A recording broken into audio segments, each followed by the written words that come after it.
Baptême et Sainte Seine. Alors c'est un cours qui va durer 6 heures, hein. Nous avons déjà fait 2 premières heures et en fait nous sommes en train de travailler sur un cours très pratique. Nous avons vu d'abord la doctrine de l'Église évangélique. Je vous rappelle que c'est important que vous ayez une doctrine au niveau de l'Église locale parce que les gens doivent savoir où est-ce qu'ils mettent les pieds quand ils sont dans une Église locale, connaître exactement la doctrine de leur Église et si jamais il y a des gens qui viennent et qui essayent de détourner un certain nombre de brebis, eh bien tout de suite on peut les contrecarrer en disant non, nous on n'enseigne pas ça et on sait que ça c'est la parole de Dieu, donc on refuse ce genre de doctrine qui viennent essayer de s'infiltrer. Donc on avait vu tout cet aspect de saine doctrine, doctrine de démon, la bonne doctrine, la doctrine calomniée, fausse doctrine, supporter la saine doctrine pour des gens qui ne l'accepteront plus dans les derniers temps, c'est ce que Paul nous dit. Et nous avons vu que ces passages-là étaient dans Timothée et Timothée nous rapporte cela parce qu'en fait Paul s'inquiétait entre guillemets, disons qu'il se sentait très concerné par le fait qu'il allait bientôt partir, c'est-à-dire mourir, et derrière lui il allait laisser une succession et un héritage, et il voulait être sûr que Timothée puisse comprendre l'importance d'une bonne doctrine. Alors nous avions vu un seul Dieu, l'inspiration des Écritures, la divinité de Jésus-Christ, le péché originel et la chute de l'homme. Nous avions vu la rédemption de l'homme, le salut de l'homme, Christ le seul berger, l'Église et sa mission. Ensuite nous avions vu les sacrements de l'Église, baptême d'eau et Sainte Seine. Nous avions vu le baptême du Saint-Esprit, la guérison divine, la deuxième venue de Christ, le jugement final et de nouveaux cieux et une nouvelle terre. Ensuite, leçon numéro 2, nous avions abordé la question des mariages. Comment célébrer un mariage? Qu'est-ce qu'il faut faire? Qu'est-ce que le pasteur doit faire? Comment il doit préparer les gens? Et je vous ai montré que préparer des futurs mariés, eh bien, c'est toute une procédure. Parce que le mariage étant la deuxième alliance la plus importante que l'on peut faire dans notre vie, il faut que ce soit quelque chose qui soit bien préparé de la part du pasteur qui va marier les personnes, de mettre les futurs époux en face de leurs responsabilités. Et nous avons remarqué que ça doit être une fête, c'est sûr, une fête dans le Seigneur, une fête aussi au niveau des familles. Un bon mariage, c'est ce que ça doit être, mais il faut le dire, parfois ce n'est pas le cas. Et il faut préparer les futurs époux, et le pasteur a un certain rôle de conseil. Maintenant, c'est sûr que le pasteur a un certain nombre d'exigences, il va engager son Église, la réputation de son Église, donc les choses doivent être faites d'une façon scripturaire, et la fondation, bien sûr, nous savons, c'est Christ, mais pas seulement. Alors je vous ai montré la dernière fois que, bon, c'est sûr que le pasteur ne doit pas s'ingérer dans la vie des chrétiens, mais au moins voir à peu près si c'est un acte réfléchi, parce que souvent, nous faisons des choses, nous prenons des décisions, et on n'y a pas bien réfléchi, ou on n'a pas eu peut-être des personnes qui nous ont dit, écoutez, si vous voulez faire ça, voici les avantages, voici aussi les inconvénients, voici ce que vous aurez à faire, voici comment vous devrez vous comporter, etc., etc., etc.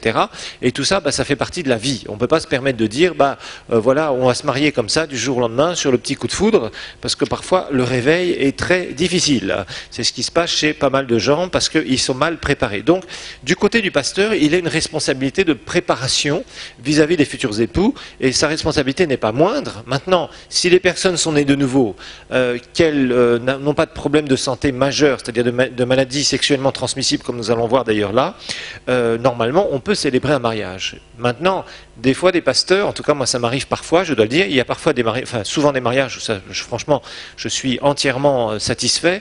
D'autres mariages, j'ai des doutes sur la suite. Je me dis, bon, ok, et je préviens les gens, je leur dis, vous savez, moi, personnellement, je vous demanderai d'attendre, etc., etc. Et si les gens insistent, on les marie, parce que je ne peux pas dire à quelqu'un, je ne le ressens pas, ceci, cela, donc je ne vous marie pas. Je ne peux pas dire ça à quelqu'un. En tant que pasteur, vous n'avez pas le droit de dire ça. Par contre, vous pouvez dire, voilà, moi, franchement, vos fondations-là, je trouve qu'il y a beaucoup de choses sur lesquelles vous devriez travailler d'abord, pour être sûr d'eux, etc., etc., pour être sûr que quand vous prenez cette décision d'une façon ferme, et que le mariage sera célébré, eh bien, vous connaissiez exactement vos responsabilités, et que vous soyez prêts. Donc ça c'est le rôle du pasteur, mais d'un autre côté, on ne peut pas dire à des gens non catégoriquement, à partir du moment où ils sont nés de nouveau, qu'ils disent on veut se marier, qu'ils disent on s'aime, voilà, bon, tout simplement. Maintenant on peut des fois essayer de leur mettre un peu de plomb dans la tête pour qu'ils retardent un peu leur mariage, de telle façon que les choses se fassent dans les meilleures conditions. Donc je vous ai montré qu'il y a un certain nombre de questions, on a vu sur combien de temps ils se connaissent, quelle est leur relation, on a vu ça ensemble, s'ils sont nés de nouveau, bien écouter les 2 témoignages, pour quelle raisons ils veulent s'unir, parce qu'il y a souvent des gens qui veulent s'unir pour des mauvaises raisons, hein, des raisons qui finalement sont des raisons de manque d'affection, de problèmes à la maison, ou familiaux, je ne sais pas, des gens qui commencent à vieillir et qui disent il faut que je me marie, des pressions familiales, quelqu'un qui dit ah je me marie parce qu'il est très beau, je me marie parce qu'elle est très belle, et j'en aurai pas une aussi belle qu'elle si je me marie pas avec elle, enfin toutes sortes de choses comme ça. Il y a plein de mauvaises raisons pour lesquelles les gens veulent se marier. Bon, et je vous rappelle que nous devons expliquer aux gens que le mariage, c'est sûr qu'il y a un côté spirituel, mais il y a aussi beaucoup de choses naturelles, des choses de bon sens. Et un bon mariage, d'abord, ce sont des bons amis qui s'aiment beaucoup et enfin, qui ont une relation beaucoup plus forte au bout d'un moment, qui sentent qu'il y a de l'amour entre eux au bout d'un moment et qui se connaissent bien et qui veulent créer, faire un projet ensemble. Voilà. Et c'est ça un bon mariage. En dehors de ça, il n'y aura pas de bon mariage. Il y aura simplement des gens qui vont vivre là. Alors là, on a vu aussi tout un tas de trucs auxquels il faut faire extrêmement attention. Bon, d'abord la fréquentation de l'église. Donc on a parlé du côté spirituel, je vous le rappelle. S'il y en a un qui fait partie de votre église, si vous êtes le pasteur, et puis que l'autre n'est pas d'église, il faut une recommandation pastorale. Éventuellement voir l'autre pasteur. Moi j'envoie toujours les deux voir l'autre pasteur. Je veux que le fiancé ou la fiancée se présente chez l'autre pasteur, s'il est en ville bien sûr. Parce que je veux que les gens connaissent la personne avec qui leur brebis va se marier. D'accord ? Alors on a vu aussi cet aspect que les gens doivent décider avant le mariage ce qu'ils vont faire. Les futurs époux, il est mieux pour eux de mettre au clair et si possible l'écrire dans un cahier, c'est encore mieux. De discuter ensemble sur quels sont les projets, qu'est-ce qu'on va faire sur ce domaine-là, l'église qu'on va fréquenter, etc., etc. Si les deux sont d'églises différentes, il faut qu'il y en ait un qui aille, et que les deux aillent dans la même église après le mariage. Sinon, ça n'a strictement aucun sens. Bon, on a parlé de la situation financière aussi. Et là, je vous ai montré que le garçon, on doit le motiver. On doit lui dire, écoute, tu vas devenir un chef de famille, donc là, tu ne peux pas te permettre d'avoir des petits boulots ou quoi que ce soit. Il faut que tu sois stable financièrement. S'il vous dit, j'ai pas un boulot avec un gros contrat, mais je fais mes propres trucs à côté, à droite à gauche, et je me débrouille dans la vie, bon, ben, vous ne pouvez pas dire non. Vous dites simplement, bon, ok, maintenant, est-ce que tu es sûr que tu pourras subvenir aux besoins de ton foyer? S'il en est certain, c'est bon. Alors, le caractère aussi, je vous ai dit que ça, c'est très important. Des gens jaloux, des gens coléreux, des gens qui ont des gros problèmes de caractère, il faut qu'ils les règlent avant le mariage. Ce n'est pas le mariage, ce n'est pas le fait d'être marié qui va régler leur problème de caractère. Hein. Donc ça aussi, il faut être très prudent, parce qu'on a beaucoup de gens qui sont comme ça, qui ont des gros problèmes, des gens qui veulent dominer, par exemple, le futur mari qui est vraiment comme une sorte de tyran déjà, il commence à faire des pressions sur sa fiancée, ou au contraire la fiancée qui est en mal. Vous savez, il y a des gens, ils sont malheureux d'être nés filles. Hein. Je connais comme ça, hein, des filles qui auraient aimé être un garçon. Ça arrive parfois, parce qu'ils voient que les hommes sont un peu plus dominateurs dans la société, et il y a des filles qui regrettent presque, mais désolé, le Seigneur nous a fait comme il nous a fait, tout simplement, et puis c'est tout. Mais je sais qu'il y a des gens qui préféraient être hommes plutôt que femmes, parfois. Alors, vous voyez, bon, il y a ces choses-là qu'il faut regarder, le caractère, et le caractère ne se détecte pas si vous avez commencé, ou vous connaissez quelqu'un qui habite à l'autre bout de la planète, et simplement vous communiquez avec la personne par Internet. Ça, c'est extrêmement mauvais. Il faut que les gens se voient, il faut que les gens vivent des situations ensemble, et il faut regarder l'un et l'autre réagir. Comment il réagit, comment elle réagit devant les situations, quand il y a des pressions, qu'est-ce qui se passe, etc., etc. Ensuite, on a parlé des dettes, tout se dire à propos des dettes, parce qu'il y a des gens qui ont des problèmes avec l'argent. Et croyez-moi, quand vous êtes marié avec quelqu'un qui a des problèmes, qui constamment dilapide l'argent n'importe comment du foyer, ben ça pose des problèmes. Surtout si vous êtes la femme, parce qu'il faudra s'occuper du foyer et vous vous retrouvez avec des histoires, des problèmes, des gens qui vous téléphonent, des amis qui vous disent oui, tu sais, j'ai prêté de l'argent à ton mari, et puis ton mari, ah bon, j'étais pas au courant, etc. Et puis alors ça crée beaucoup de problèmes. Ok ? Donc il faut être clair vis-à-vis des dettes, savoir ce qu'il y a comme dette. Si le garçon commence à emprunter toute la somme, tout le montant dont il a besoin pour le mariage, ça c'est mauvais. Il doit avoir mis un peu d'argent de côté, c'est normal, même tout. Parce que s'il commence à emprunter en disant oui, j'ai prié pour que le jour du mariage il n'y ait pas de problème, on puisse avoir tout, je puisse rembourser toutes mes dettes, ça c'est pas bon du tout, ça c'est le genre de personne. Vous savez, ici avec les histoires de comité de mariage, parfois c'est grave. Il y a des fiancés qui arrivent avec, je sais pas moi, 1/50 de la somme totale du mariage et ils disent à leur comité, le reste c'est vous qui allez le trouver. Je suis désolé, mais si tu as peu d'argent, tu ne te maries pas, tu attends. Tu te prépares. Si tu n'es pas capable de te préparer dans le naturel au niveau finance, en tant que garçon, c'est que tu as un problème. Maintenant, toujours pareil, faites un mariage à la hauteur de vos finances. Dans le monde entier, on voit des gens qui veulent des mariages somptueux. C'est très bien.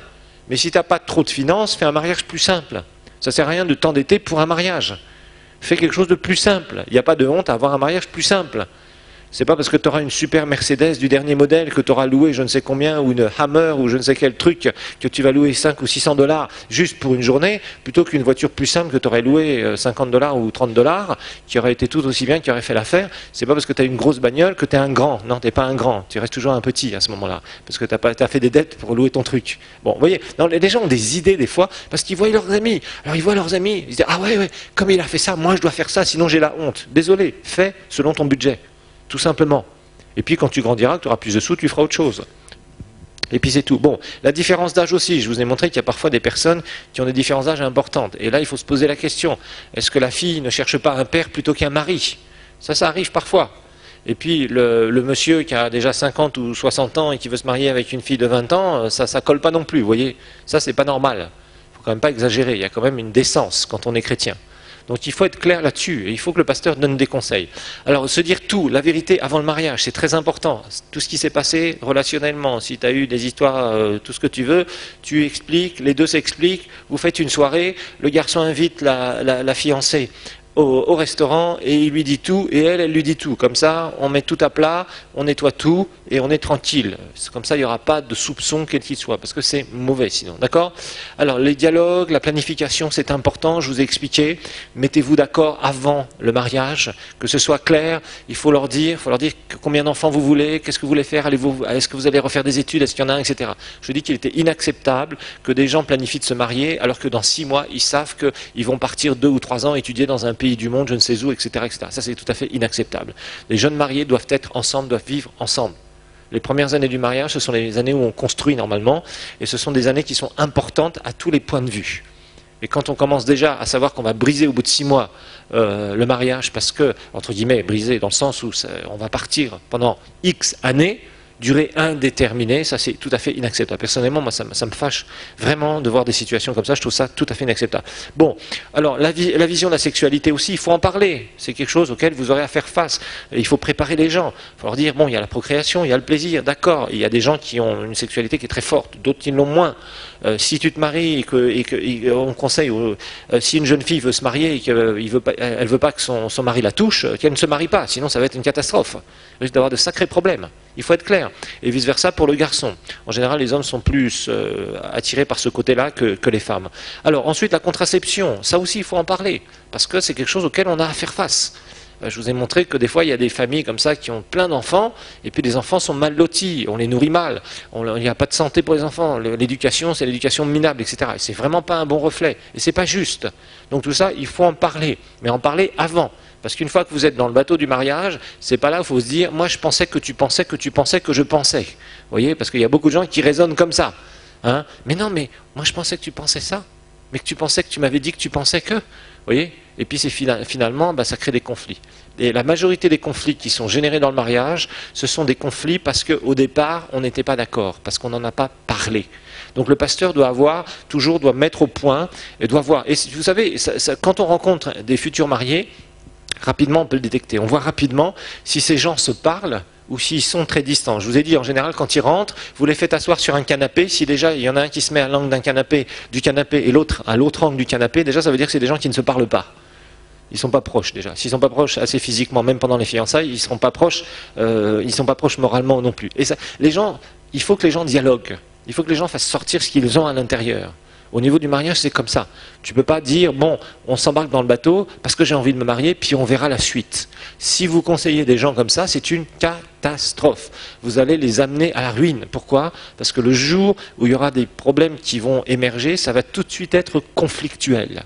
Les gens ne savent pas où est-ce qu'ils se sont embarqués et ils pensaient. On a tous des idées. Hein. Quand on se marie, on a tous des fausses idées sur le mariage, qui sont complètement fausses. Parce que souvent on n'est pas préparé par rapport à ça. Ok.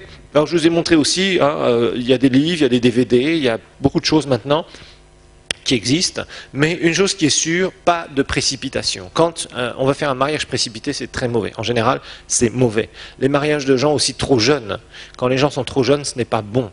Des gens se marient, ils ont 18 ans, 19 ans, c'est encore des gamins quelque part. Ça, c'est pas bon.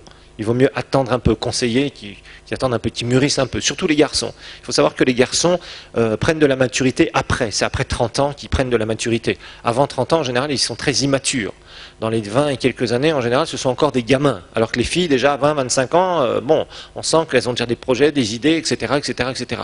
Et les garçons sont beaucoup plus enfants, longtemps. Il faut dire ce qui est. Donc, il faut que ça se réveille petit à petit, mais ça se réveille avec le temps. Après, mesdames, vous êtes très largement dépassées par les messieurs. Alors, numéro 2, les documents médicaux nécessaires. Les documents médicaux nécessaires. Alors personnellement, moi je demande plusieurs choses. Bon, il est clair qu'il y a certaines maladies comme le sida. On ne peut pas marier des gens qui ont le sida, ça c'est clair. Donc il faut être au courant. Il y a des gens qui ne se font pas tester malheureusement et qui ont des problèmes. Donc personnellement, moi c'est quelque chose que je demande obligatoirement. Et je pense que ça devrait être universel. On le fait beaucoup en Afrique, mais ça devrait être universel. Si des gens sont infectés par le VIH, on ne peut pas les marier décemment. Ça, c'est la deuxième condition. Vous voyez, la première condition, c'est spirituel. La deuxième, c'est le VIH. Ça, c'est les deux conditions avec lesquelles on ne peut pas marier quelqu'un. Il faut être clair. On ne peut pas décemment unir des gens qui vont se transmettre l'un à l'autre, je dirais, une maladie qui est mortelle. C'est pas possible. Donc ça, il faut être clair. Et il y a des choses qu'on doit prévoir. D'accord ?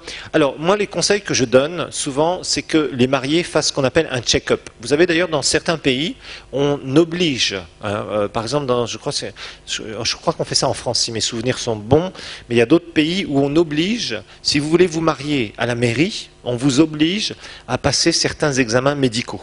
Et je trouve que c'est bien, c'est une bonne chose, pour éviter justement un certain nombre de problèmes. Moi personnellement, je le demande, je demande. Il y a des examens conseillés. Vous savez, il y a différentes choses. Des fois, on ne sait pas. Des fois, on grandit comme ça, on ne fait pas attention. Il m'est arrivé de voir des gens qui avaient des problèmes, tuberculose ou d'autres problèmes pulmonaires, par exemple. Il y a des choses qu'on peut détecter. Donc, quand les gens se marient, autant qu'ils fassent un check-up. Ils vont chez le médecin, chez un généraliste, puis aussi, ils font quelques examens, des radios, des examens de sang, etc. Par exemple, il y a des incompatibilités de sang aussi. Il faut le savoir, qu'il y a des personnes, quand elles ont des enfants ensemble, eh bien, il y a il y a une chance sur 4 qu'ils aient un enfant qui ait certaines maladies chroniques, constantes. Vous voyez, le gamin va être constamment malade, etc. Donc, ça, c'est des choses qu'il faut savoir à l'avance. Ce n'est pas un obstacle au mariage, mais là où le pasteur a son rôle à jouer, c'est de prévenir. De dire aux gens, voilà, faites quelques examens, faites un certain nombre de choses, c'est pour vous. Je dis aux gens, moi, c'est pour vous. C'est pour que vous sachiez où vous vous embarquez. Une fois, j'ai marié comme ça quelqu'un et j'avais donné des conseils justement pour qu'il fasse un certain nombre d'examens médicaux. Et le mari m'a dit après, merci pasteur, parce que j'ai une tache au poumon et je ne le savais pas. Donc maintenant, je vais la surveiller, cette tache. Vous voyez, la tuberculose, par exemple, ça peut arriver. Des gens attrapent la tuberculose, ils ne le savent pas au début. Alors, plutôt que tu ailles enterrer ton mari ou ta femme, c'est mieux de détecter tôt. Tu détectes, tu prends quelques médicaments, tu es soigné, et puis c'est terminé. Les hépatites, l'hépatite A se soigne, la B se soigne très difficilement, et la C ne se soigne pas normalement. Bon, mais quand même, il y a un certain nombre de choses. Il y en a certaines où vous pouvez prendre un vaccin, je ne sais plus, je crois que c'est la B, pour pas qu'elle soit transmissible, parce que c'est transmissible sexuellement. Alors, il y a des gens, on se demande pourquoi ils tombent malades, pourquoi ils se retrouvent avec des problèmes. Souvent, les gens n'ont même pas de bon sens. Je me souviens un jour d'un chrétien, il ne voulait pas faire vacciner ses enfants parce qu'il marche par la foi. J'ai dit, c'est quoi ça? J'ai dit, c'est n'importe quoi. C'était en Europe. Il m'a écrit un email, je lui ai ri au nez. Je lui ai dit, mais franchement, c'est n'importe quoi. Non, on a quand même un certain nombre de choses que la science nous donne dont il faut se servir. Ce n'est pas un manque de foi, c'est une question de bon sens, tout simplement. D'accord? Mais il faut faire attention, parce que souvent les chrétiens sont dans des problèmes qu'ils ont générés eux-mêmes ou qu'ils auraient pu éviter. Et les problèmes de santé, on peut en éviter énormément. Voilà, bon. Alors par exemple, dans un pays dans lequel on est, évidemment, ici, il n'y a pas de suivi pour les enfants médicalement parlant. Et ça, c'est un problème. Donc les enfants grandissent sans suivi médical. Bon, par exemple, si vous allez aux États-Unis, en Europe, tout ça, on est obligé de passer par des visites médicales. Pourquoi? Parce qu'on suit l'enfant. On regarde son poids, sa taille, son machin. Ça, c'est obligatoire. il y a une médecine régulière. Quand vous êtes au travail, il y a une médecine du travail régulière aussi, par laquelle vous devez passer. Vous devez faire des examens régulièrement. Pourquoi? Parce que si vous avez une maladie qui est là et qui commence à se développer, on peut la détecter en général. Pas toute, mais une partie en tout cas. Donc il y a des choses comme ça qu'il faut mettre au point. On est théoriquement un pasteur, il doit comprendre qu'il est en train je dirais, de fonder une grande famille spirituelle, mais cette grande famille spirituelle, dans le naturel, doit être la mieux possible. Donc, si les gens se marient et qu'ils réussissent bien, c'est mieux. Ça sera un plus pour l'Église, d'une manière générale. Ça sera un plus pour le corps de Christ. Si on a des familles qui représentent vraiment, qui brillent, qui sont bien, qui se sont vraiment mariés dans le Seigneur, qui ont eu des bons conseils, qui sont en bonne santé, qui ont des beaux enfants, les enfants sont bien éduqués, à la fois dans le Seigneur, à la fois, etc., que les gens sont prospères à tous égards, qui sont bénis, etc., c'est tant mieux. L'Église brille. L'Église, c'est qui? C'est nous. Et une église qui est constituée de bonnes familles, ça serait une église très stable. Une église qui est constituée avec des familles où il y a plein de problèmes partout, ça ne va pas. C'est instable. Amen. Donc, le pasteur a quand même, comment dire, tout un rôle à tenir. Alors, quelques remarques maintenant. Quelques remarques qu'on va faire.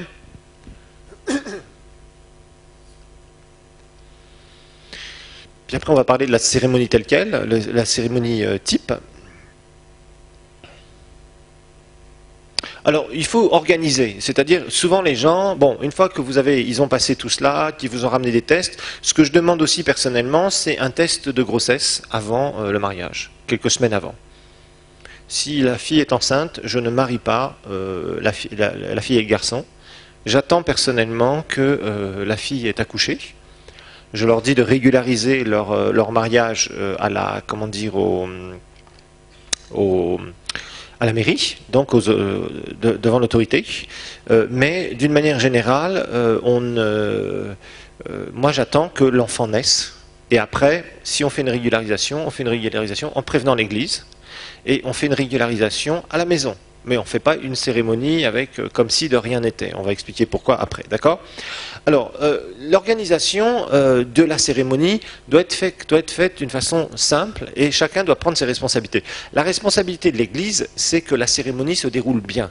La responsabilité des mariés, c'est s'ils ont envie de décoration dans l'église, c'est eux qui viennent décorer l'église. Voyez? Donc ça, il faut les prévenir à l'avance. Il faut que aussi le marié sache prendre contact avec la personne qui est en charge, je dirais, de la logistique de la salle, du protocole, donc du responsable protocole ou responsable de l'équipe d'accueil, qu'elle se mette d'accord parce qu'il faut que ce soit organisé. Il ne faut pas que les mariés arrivent le jour à l'église et que dans l'église, il n'y ait rien d'organisé. Il faut que le groupe de louanges soit prêt, il faut que ce soit une cérémonie qui plaise. On est là pour servir et on veut servir du mieux possible et on veut que la cérémonie se passe de la meilleure des manières. C'est-à-dire que les gens soient servis, il faut les prévenir à l'heure où ils doivent venir, les mariés doivent venir d'une certaine façon, à une certaine heure, les invités doivent être là, on commence la cérémonie, c'est pas un truc élastique, il va falloir faire des choses qui soient bien cadrées.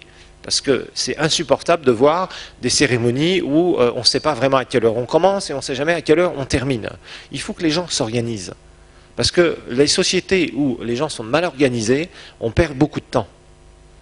Et quand vous servez le Seigneur, une cérémonie de mariage, vous ne pouvez pas. Moi, il m'est arrivé un jour de faire une cérémonie de mariage et les gens sont arrivés 1h45 plus tard que l'heure prévue. Et croyez-moi, les gens en avaient marre. Ils étaient sur l'estrade, sur le groupe de louanges, on avait ras-le-bol. Et le protocole aussi. Ils disaient, mais qu'est-ce qu'on fait? On ne savait même pas s'il y avait 1h45 de retard. Imaginez-vous. Imaginez-vous. Alors maintenant, moi j'ai pris des décisions. Je dis aux mariés, vous arrivez à telle heure. Par exemple, si on dit officiellement on commence à 15h, c'est-à-dire les invités arrivent à 15h, je dis moi je veux commencer à 15h30. Donc vous devez être là à 15h30. Si vous êtes là plus tard, je dis j'écourterai la cérémonie. Mais en général, moi 16h45, un peu avant 17h, c'est fini. Même s'ils arrivent à 16h30, je leur fais leur cérémonie en 15 minutes. Ça, ils sont prévenus. Ah, mais il faut être clair. Il faut être clair. Ils viennent, ils ont un service, mais ils doivent respecter l'église et le pasteur. Si les gens ne veulent pas respecter, c'est tant pis. On les prépare, on prépare tout le monde, on amène les gens. C'est pas les personnes qui vont dire j'avais envie de dormir un peu plus ou on n'avait pas prévu ça. Si, ils doivent s'organiser. Sinon, on vit en société, sinon on ne s'en sort pas. Si les gens font ce qu'ils veulent, ils arrivent à l'heure qu'ils veulent et ils sortent à l'heure qu'ils veulent, c'est pas gérable. C'est pas gérable. Parce qu'on est dans le ministère, on doit montrer une certaine excellence. Si on convoque des gens du groupe de louanges à 15 heures et que les gens arrivent à 16h30 ou plus tard, c'est inacceptable. Sinon, les gens font n'importe quoi.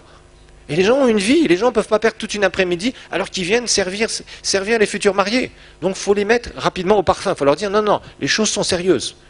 Vous devez être là 15h30. Moi je dis aux mariés, vous devez être dans la voiture, sur le parking à 15h30.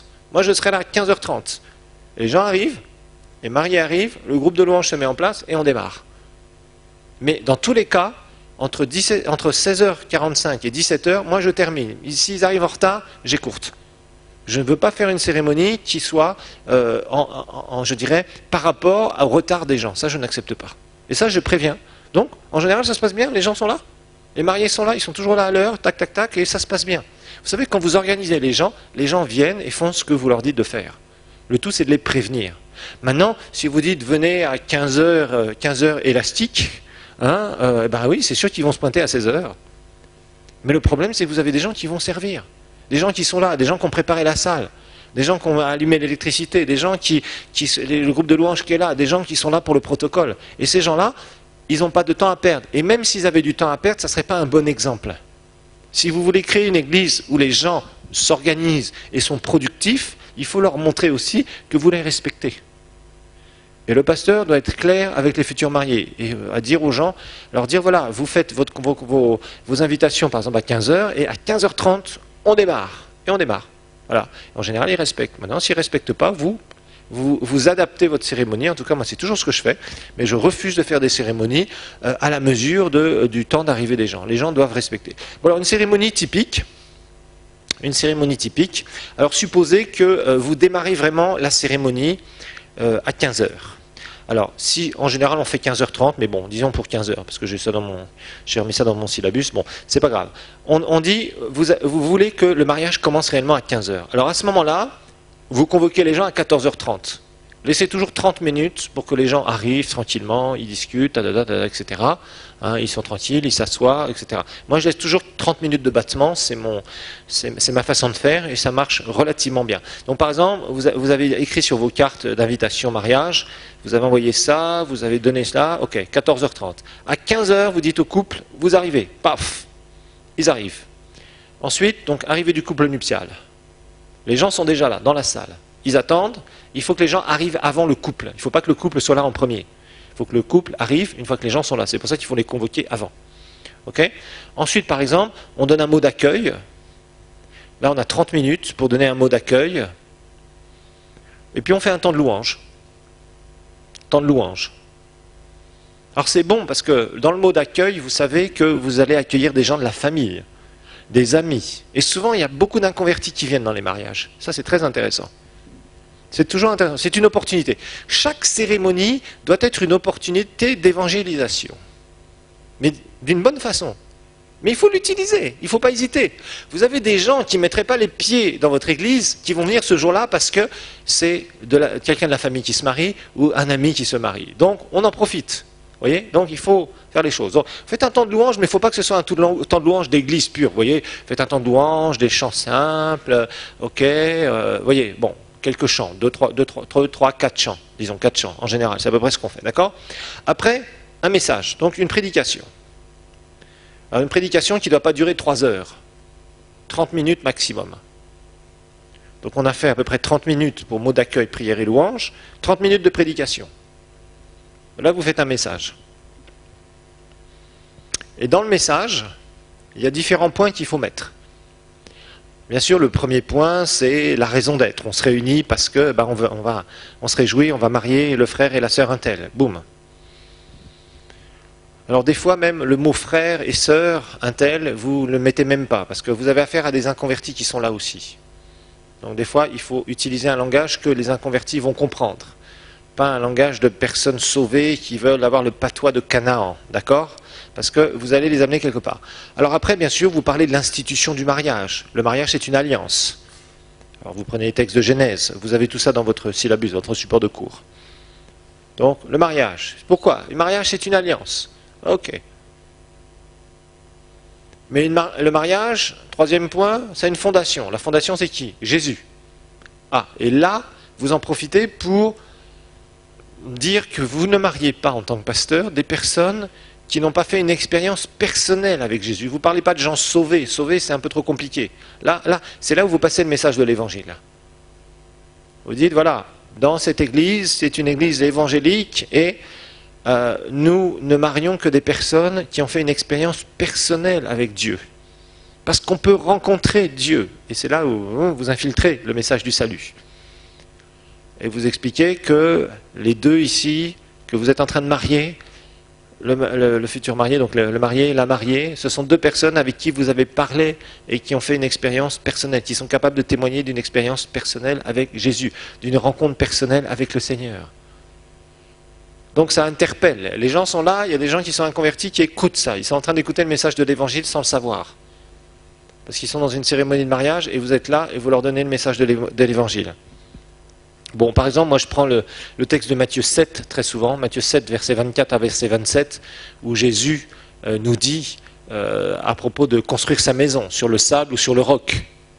Et je prends les images, le torrent qui va couler, le vent qui va souffler, etc., etc. Tout ça, ce sont des images de l'adversité.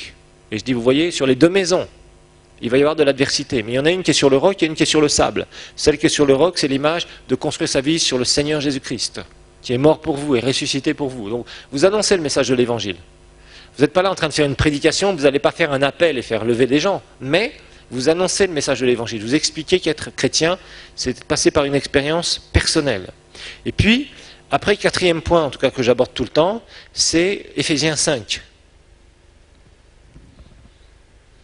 Éphésiens 5. Et là, dans Éphésiens 5, au verset 25 à 33, nous avons des recommandations sur la vie de couple.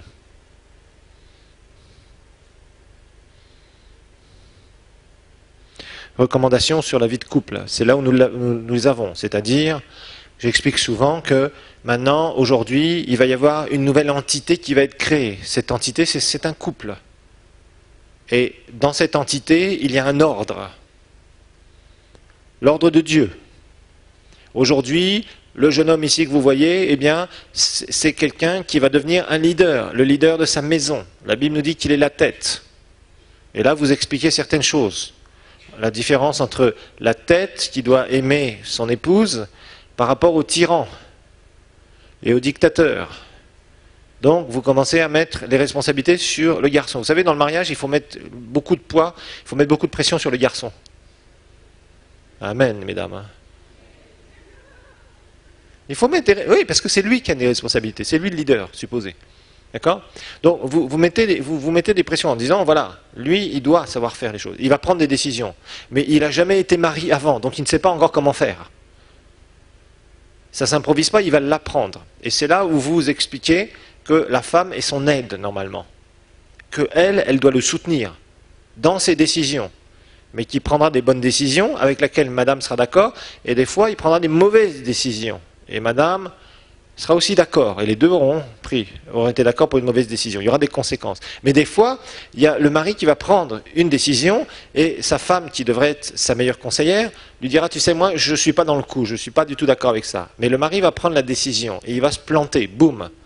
Et j'explique souvent, l'erreur qu'une femme ne doit jamais faire, c'est se moquer de son mari qui a pris une mauvaise décision et qui s'est tombé par terre. Si elle fait ça, elle a cassé quelque chose dans la relation qui sera difficilement récupérable. Vous voyez, donc il y a des choses que vous expliquez ici. Donc en fait, il y a un couple. Donc dans cette entité, il y a un ordre divin. Mais cet ordre divin, l'homme doit prendre ses responsabilités.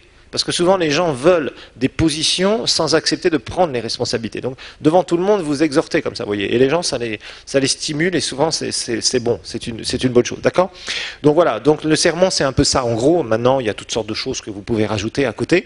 Mais en tout cas, c'est au moins la fondation d'un sermon qui doit être donné pour le jour du mariage. Donc la présentation des mariés, qui a institué le mariage est une alliance. Donc la fondation Jésus-Christ, on marie que des personnes qui sont dans le Seigneur. Et puis les principes divins. Et j'explique toujours avec Éphésiens 5, ce sont des principes généraux, mais si une de ces lois est violée, c'est foutu. Par exemple, la femme qui veut commencer à usurper l'autorité du mari, c'est une catastrophe. Le couple ne marchera pas. Le mari qui fait n'importe quoi, qui prend n'importe quelle décision qui est irresponsable, ça ne marchera pas. Vous voyez ?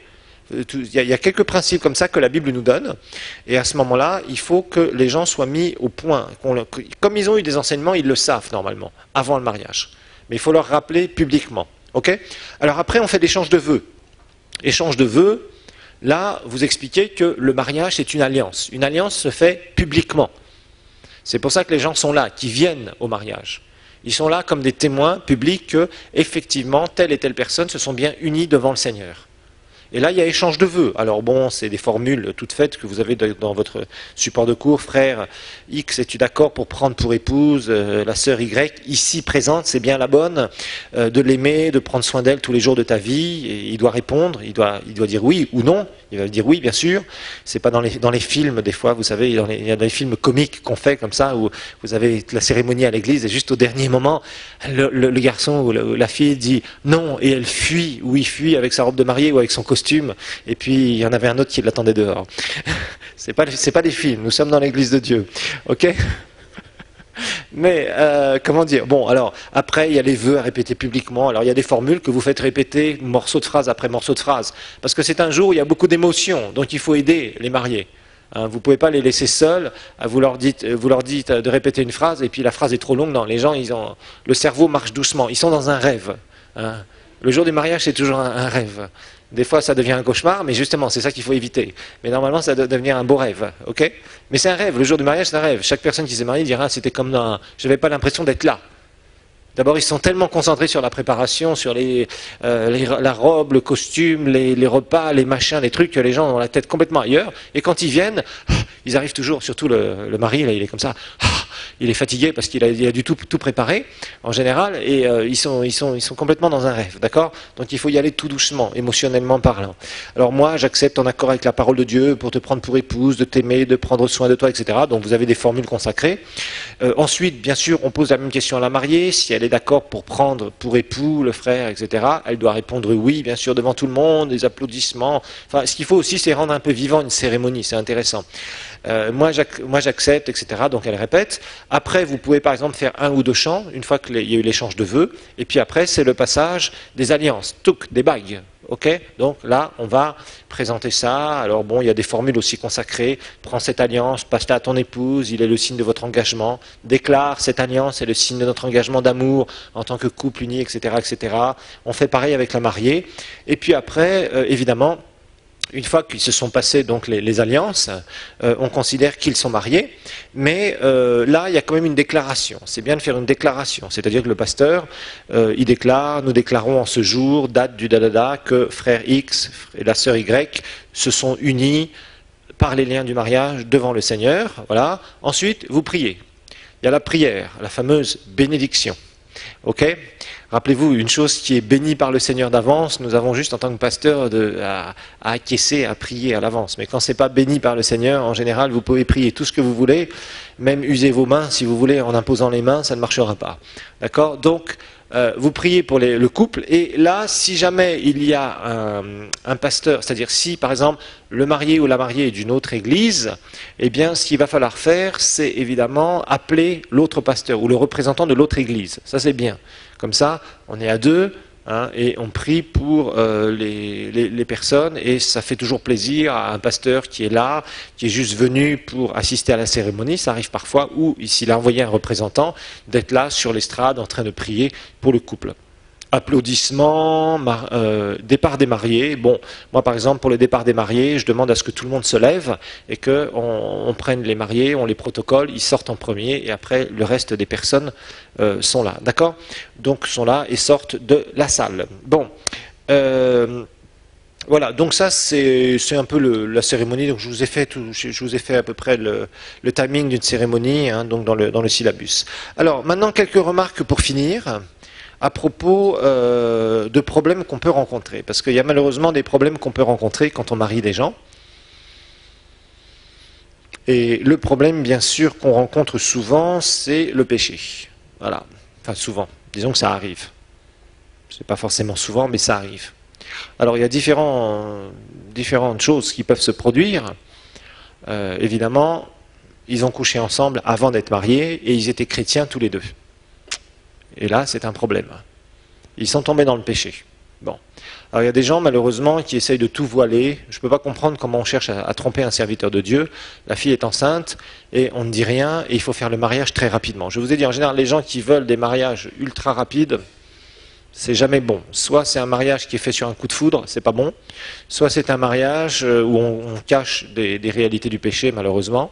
Et à ce moment-là, ce n'est pas bon non plus. Donc, de toute façon, accepter de marier des gens qui sont dans le péché et faire comme si de rien n'était, ce n'est pas bon. On ne peut pas faire ça. Donc, comme je le disais précédemment, moi personnellement, si une fille est enceinte, on attend, elle accouche, ils ont leur bébé, et seulement après, quelques mois après, pas le lendemain de l'accouchement, quelques mois après, en général, je demande aux gens de venir me revoir, ou ils viennent me revoir directement, et à ce moment-là, on fait une régularisation. Donc c'est plus un mariage tel quel, on fait une régularisation. Une régularisation, c'est quoi?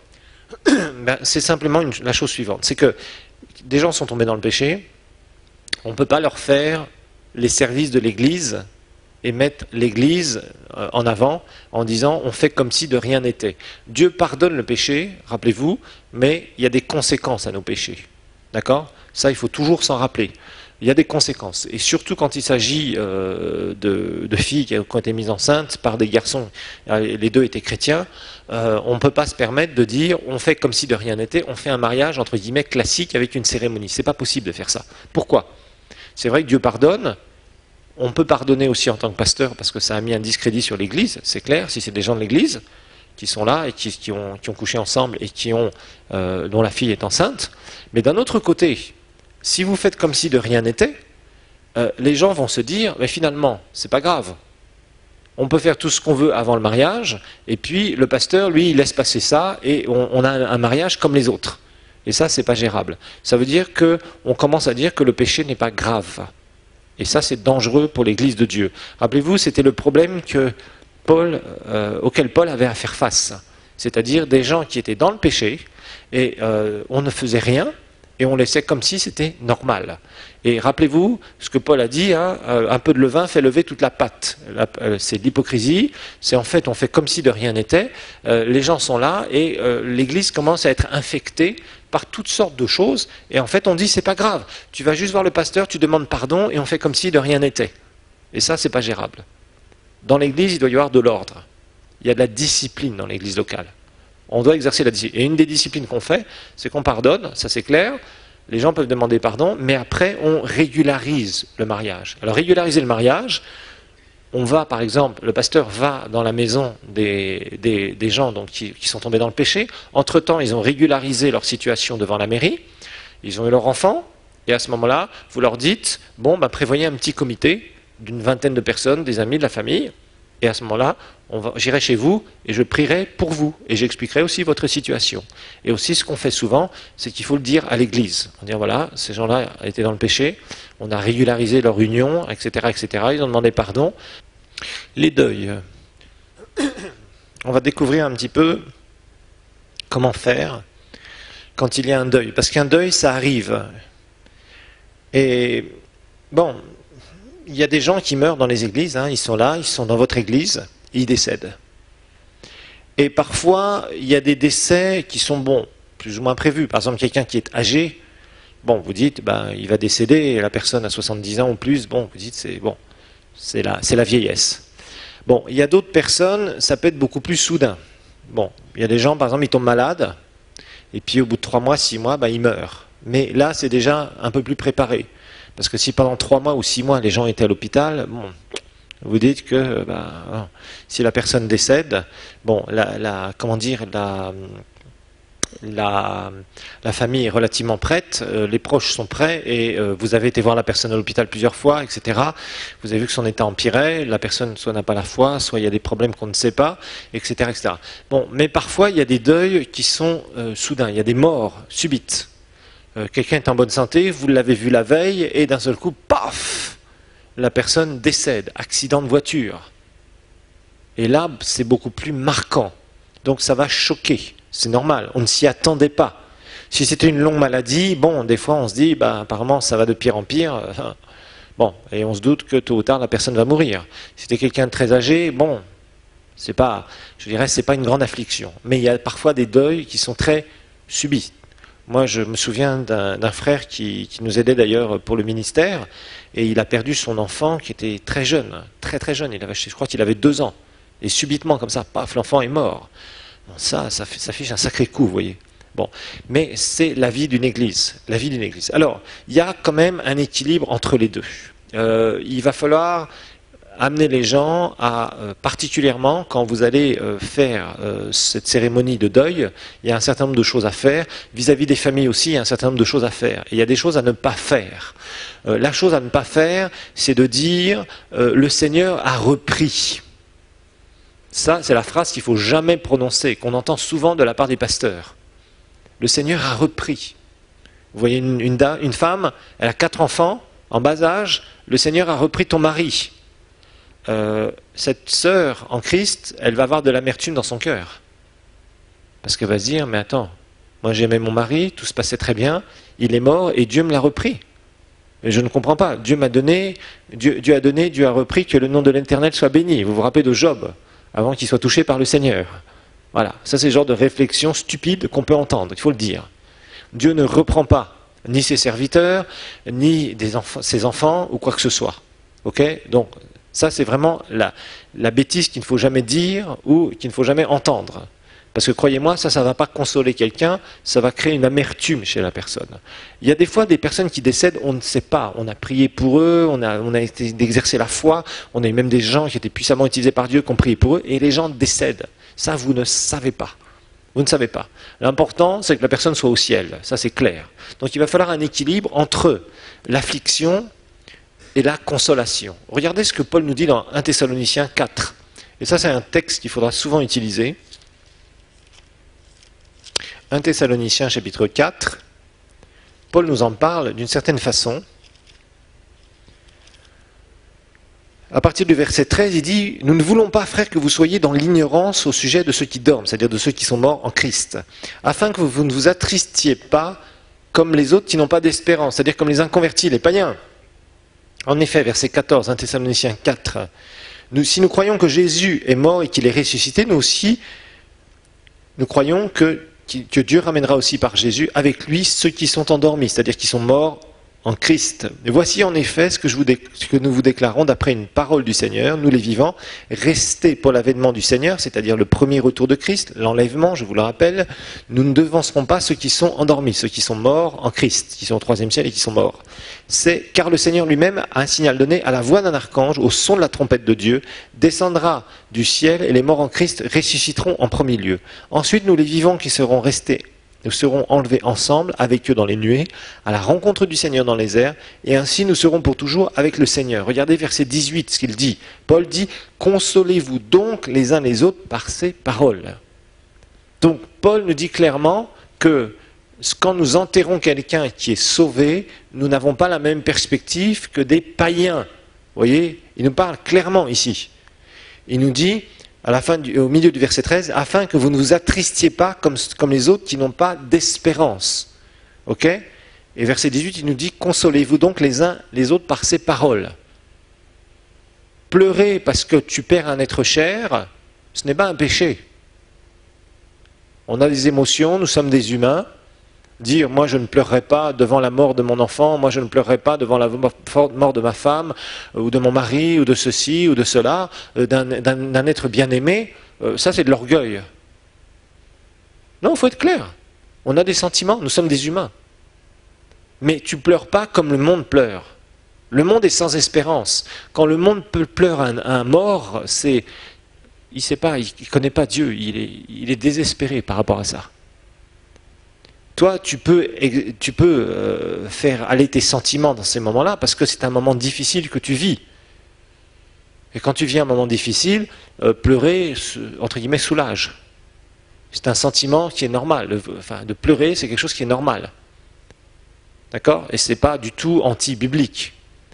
C'est normal que ça te fasse mal de voir que la personne est partie et que tu ne la reverras plus sur cette terre. C'est normal. Ça fait partie d'un certain nombre de choses que l'homme doit vivre à conséquence du péché, nous le savons. Mais bien sûr, nous avons, cette espérance en Christ. C'est-à-dire que nous allons revoir les personnes.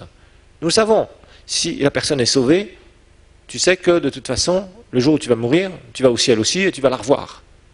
Donc ça, c'est une consolation. La consolation, c'est la résurrection d'entre les morts. La consolation, c'est tout ce que nous allons vivre ensemble après la mort physique. Que la mort physique est un passage. Donc il y a l'équilibre entre les deux Et toute la cérémonie de deuil, tout le deuil doit être cadré autour de cet équilibre quand on est chrétien.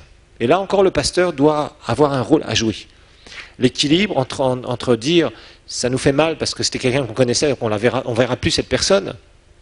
Et ça, c'est normal que nous soyons tristes.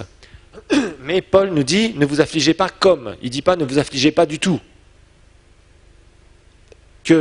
On ait des douleurs quand on perd quelqu'un, c'est normal. Il y a une perte d'un être cher, c'est normal. Mais que ce ne soit pas une douleur excessive, comme le monde. Parce que nous avons une espérance en Christ. Donc il va falloir faire ressortir tout cela. Il est clair que les Thessaloniciens, eux apparemment comprenaient pas tout à fait ça. Je vous rappelle que Thessalonique, c'était une église très immature. Paul était resté 3 semaines là-bas. Il avait donné quelques enseignements. Donc c'était une église extrêmement immature. Donc il y avait besoin d'enseignements de fondation, de base. Et c'est pour ça que Paul va en parler. Alors regardons 2 Corinthiens aussi, chapitre 2.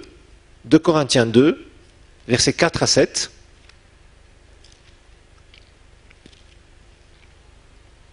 « 2 Corinthiens 2,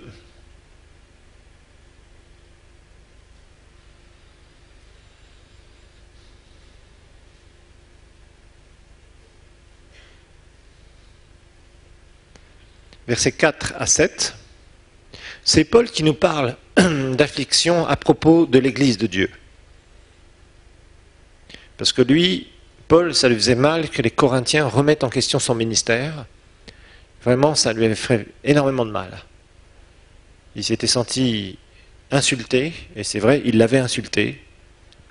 Il lui avait vraiment fait beaucoup de mal. Verset 4, il dit « C'est dans une grande affliction, le cœur serré et avec beaucoup de larmes que je vous ai écrit, non pour vous attrister, mais pour que vous connaissiez l'amour extrême que j'ai pour vous. Si quelqu'un était une cause de tristesse, ce n'est pas moi qui l'a attristé, c'est vous tous, du moins en partie pour ne rien exagérer.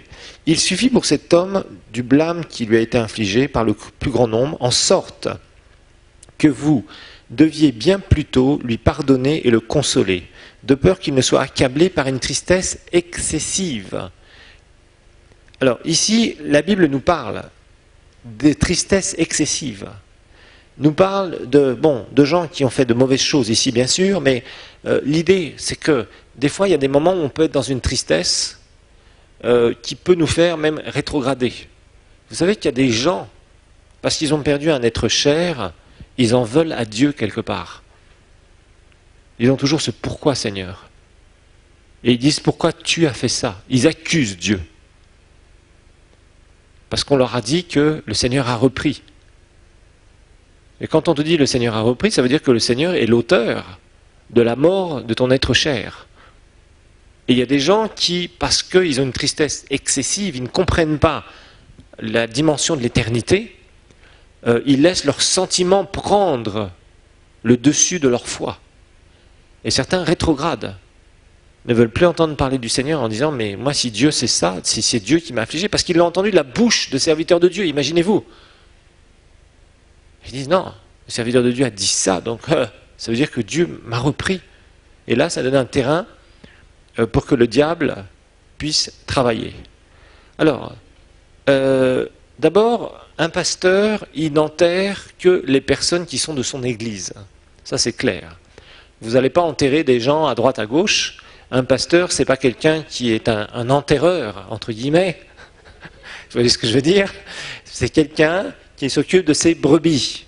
Donc quand une de ces brebis décède, pas la maman ou le papa ou le frère ou l'oncle ou le cousin ou la cousine qui ne va pas à l'église, on enterre seulement des gens qui sont de notre église, dont on s'occupe et qui décèdent. À ce moment-là, on s'en occupe et il va falloir qu'il y ait une assistance. D'accord? Alors, il faut les préparatifs d'abord. Les préparatifs.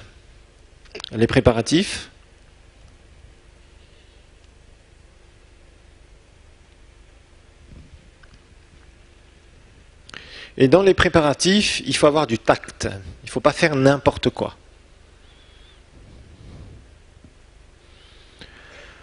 Parce que là, vous avez devant vous une famille qui est secouée par la mort d'un bien-aimé ou d'une bien-aimée. Parfois, cette famille est sauvée, même elle peut être dans votre église. Alors bien sûr, elle pose toujours des pourquoi, ça c'est clair. Sauf si c'est un cas de décès à un âge avancé, ça va. Mais si c'est le décès d'un enfant, d'un adolescent, si c'est le décès de quelqu'un qui est mort subitement et vous avez prié pour la personne et la personne est morte, je vais vous dire une chose, les plus grands ministères de guérison vous diront toujours « j'ai prié pour X personnes et à chaque fois que je priais pour les personnes, elles sont mortes ». La plupart des ministères de guérison vous diront ça. Et après, Dieu a touché ces ministères-là et ils ont reçu une puissante onction. Mais personne n'a 100% de résultats, nous le savons. Donc, parfois vous avez prié pour la personne, on vous a appelé pour prier, et la personne est morte. Et après, vous allez aller dans la famille, qui vous avait déjà appelé pour prier pour la personne, et la personne est morte. Donc évidemment, ce n'est pas toujours facile à gérer. Et il y a des gens qui réagissent très mal par rapport à ça. Bon, les gens sont secoués. Donc, ils sont secoués et certains même sont complètement épuisés. Par exemple, si quelqu'un est mort d'une longue maladie, toute la famille a été à l'hôpital pendant des mois, des fois des années. Et au bout d'un moment, la personne décède. Je vous garantis, ces gens-là, ils sont épuisés. Ils sont épuisés dans tous les sens. Ils sont épuisés souvent spirituellement, ils sont épuisés moralement. Ils sont même épuisés physiquement. Parce que avoir eu quelqu'un à l'hôpital pendant des années ou des mois, c'est difficile. Ça prend du temps, ça devient une priorité. On s'est concentré là-dessus. Et puis souvent, ils sont même épuisés financièrement. Parce qu'ils ont tout donné pour que la personne soit soignée, de la famille. Donc ce sont des situations où il faut avoir beaucoup de tact. Et là, le pasteur, il ne peut pas s'imposer. Il doit demander les volontés de la famille. Qu'est-ce que vous voulez qu'on fasse pour vous aider? Pour la cérémonie de deuil. Vous voyez? Donc là, il faut se rencontrer. Et des fois, il y a des familles qui diront « mais on ne sait pas comment faire ». Parce qu'évidemment, ça ne se passe pas tous les jours, un deuil dans une famille. Heureusement d'ailleurs. Donc il y a des gens, ils ne savent pas comment faire. Comment est-ce qu'on fait? Des fois, c'est des nouveaux convertis. Et là, ils vous posent la question, qu'est-ce qu'on a l'habitude de faire dans l'église? Bon, donc vous allez les conseiller. Il faut les conseiller intelligemment. Il faut leur expliquer qui prend en charge quoi. L'église prend en charge la cérémonie. Le reste, c'est la famille qui doit s'en occuper. Vous voyez? Donc il faut leur expliquer, parce qu'il y a des gens, ils ne savent pas comment faire.